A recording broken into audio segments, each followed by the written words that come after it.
que ce livre, du moins, obscur message, arrive, murmure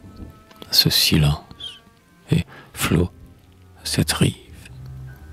qu'il y tombe, sanglots, soupirs, larmes d'amour, qu'il entre en ce sépulcre où sont entrés un jour le baiser, la jeunesse et l'aube, et la rosée, et le rire adoré de la fraîche épousée, et la joie, et mon cœur qui n'est pas ressorti, qu'il soit le cri d'espoir qui n'a jamais menti, le chant du deuil, la voix du pâle adieu qui pleure, le rêve dont on sent l'aile qui nous effleure, qu'elles disent « Quelqu'un est là, j'entends du bruit »,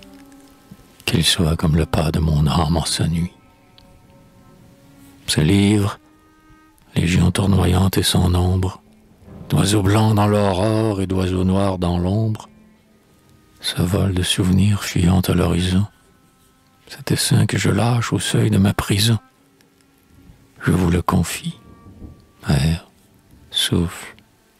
nuée, espace,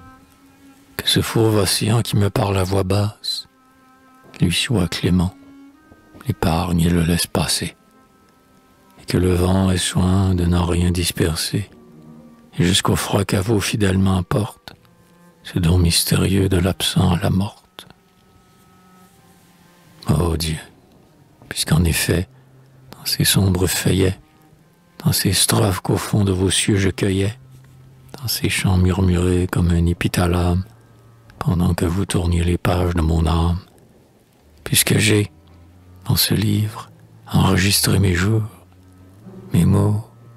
mes deuils, mes cris dans les problèmes sourds, mes amours, mes travaux,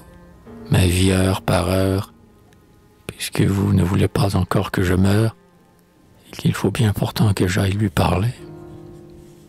puisque je sens le vent de l'infini souffler sur ce livre qu'emplit l'orage et le mystère,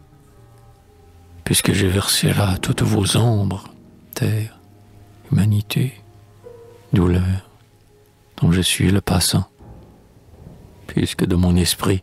de mon cœur, de mon sang, j'ai fait l'âcre parfum de ces versets funèbres. Va-t'en, livre, à l'azur, à travers les ténèbres,